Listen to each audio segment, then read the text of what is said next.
Under the pale November sky of central Gaza, the sound of life surviving on the edge of catastrophe fills the air, the shuffle of feet on dust, the low hum of generators, the voices of children weaving through the tents of Al-Zawayda. For 2 years and more, this has been home to tens of thousands, displaced by one of the most enduring conflicts in the modern Middle East. But today, amid the ruins and fatigue, there is something new, a sense that relief, however fragile, might finally find a way through. After months of closed borders and restricted convoys, Israeli authorities have announced the permanent opening of the Zikim crossing, a gateway in northern Gaza, long sealed off since the war's early days. Officials say it will allow the flow of humanitarian aid, food, medicine and shelter into the territory ravaged by destruction. The announcement has sparked cautious optimism, not only among international agencies, but within Gaza's own exhausted communities. Here in Al-Zawayda, rows of white tents stretch into the distance, a sea of makeshift shelters rising from the sand. This camp sits at the heart of central Gaza, a region once known for its farmland and bustling markets, now transformed into an expanse of displacement. Families cook on open fires using scraps of wood. Children fetch water from temporary tanks marked with blue UN logos. From a distance, the camp looks peaceful, but up close, every face tells the same story: exhaustion, endurance, and the endless wait for normalcy. The announcement of the Zikim crossing's opening has been described as a measured humanitarian initiative. Israel's defense ministry confirmed the decision, noting that aid shipments will be tightly monitored and coordinated with international partners to ensure they reach civilians rather than armed groups. For residents of Gaza, that statement carries both relief and uncertainty. They have heard similar promises before: openings that lasted days, ceasefires that collapsed overnight. Yet, even skepticism can't erase the sliver of hope that something might change. For aid organisations, this crossing could be a logistical lifeline. The United Nations and the International Committee of the Red Cross have spent months negotiating safe corridors for trucks carrying essential goods. Until now, most deliveries entered through Rafah or Kerem Shalom, bottlenecks that left thousands stranded without supplies. Zikim's reopening changes that geography it creates, a northern artery that could reach communities cut off for nearly a year. From above, drone footage shows convoys already queuing along the border road, white trucks, bearing the emblems of the Red Crescent, the World Food Programme and Doctors Without Borders. The dust trails they raise are small signatures of movement, symbols of something long frozen coming back to life. Inside the camp, volunteers wait with clipboards and checklists ready to unload flour, sacks, bottled water and boxes of antibiotics. Every delivery means another family will eat for a few more days, another child may receive treatment. One mother, Amina Abu Shahala, speaks to local reporters standing beside her tent. If this crossing stays open, she says, maybe we can feed our children again. Her voice is soft but resolute.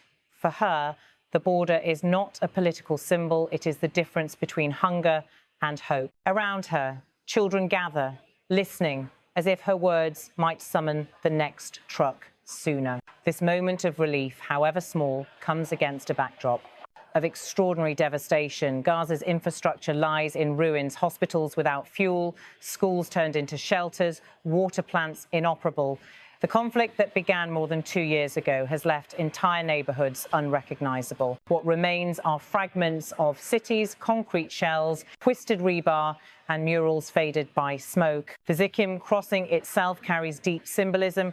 It stands near the site of the initial incursions that reignited the war in 2023, ground zero for the cycle of violence that would redraw Gaza's borders. To open that same corridor now is not merely a logistical act, but a gesture toward recognition, an acknowledgement that humanitarian needs must transcend politics.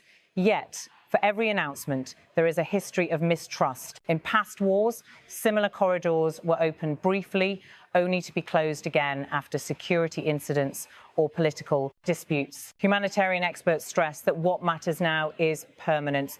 They warn that aid alone cannot heal Gaza's wounds unless access is consistent and guaranteed. The UN has called the situation a textbook case of protracted emergency, emphasizing that the majority of Gaza's population depends entirely on external assistance.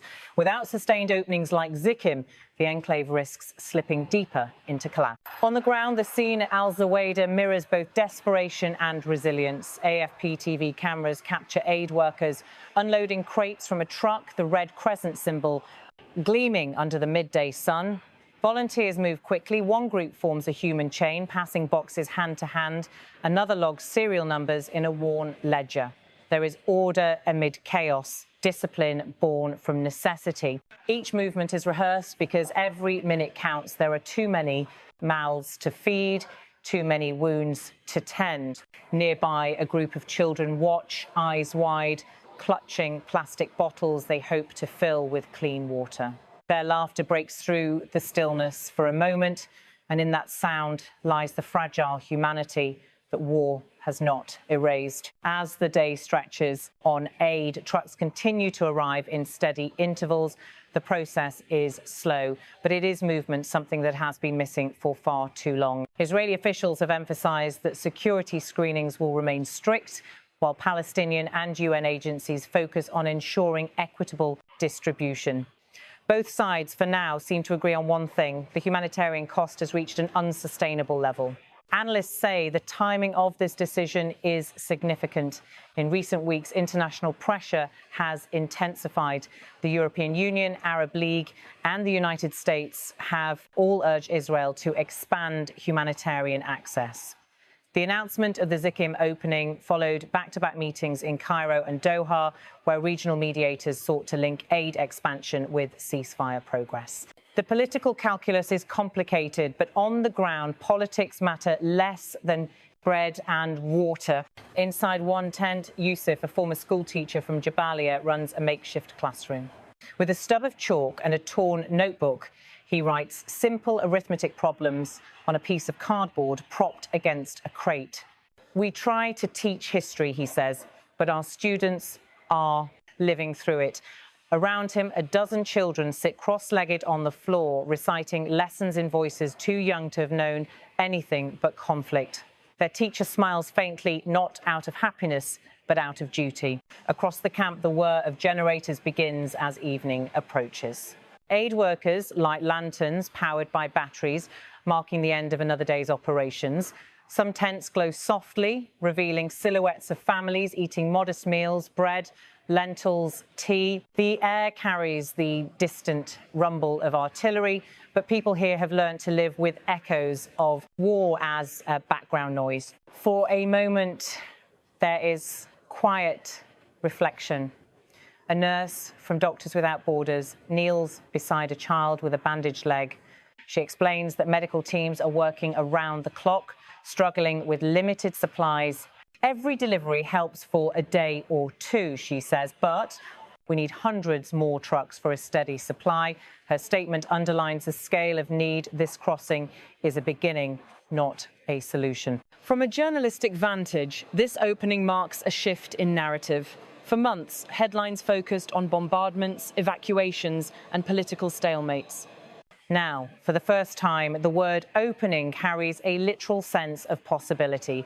It signals a moment, however small, where logistics align with humanity. Experts point out that such crossings often serve as diplomatic barometers. If Zikim remains open and secure, it may pave the way for future reconstruction plans already under discussion between international donors and Palestinian authorities. Early drafts of a post-conflict recovery framework have been circulating since mid-2025, proposing a multilateral oversight system to rebuild Gaza's power grid, hospitals and schools. The ability to move aid safely through crossings like Zikim will determine whether those blueprints can ever materialize. Still, every story from Gaza carries its duality hope shadowed by loss. For every family that receives aid, another mourns a loved one lost to the fighting. For every convoy that enters, another building collapses under the weight of war's memory. The opening of Zikim, therefore, stands not as triumph, but as testimony proof that even amid destruction, the world can still attempt compassion. As darkness falls over Al-Zawayda, camera lenses capture the camp. Transformed by night, strings of dim light stretch between poles, glowing against the pitch-black skyline. The generator hum deepens, voices soften. A few children fall asleep beside their mothers, clutching the bread they will share in the morning. Over the radio, aid officials repeat the same cautious message: the crossing is open, convoys are moving, more will come tomorrow.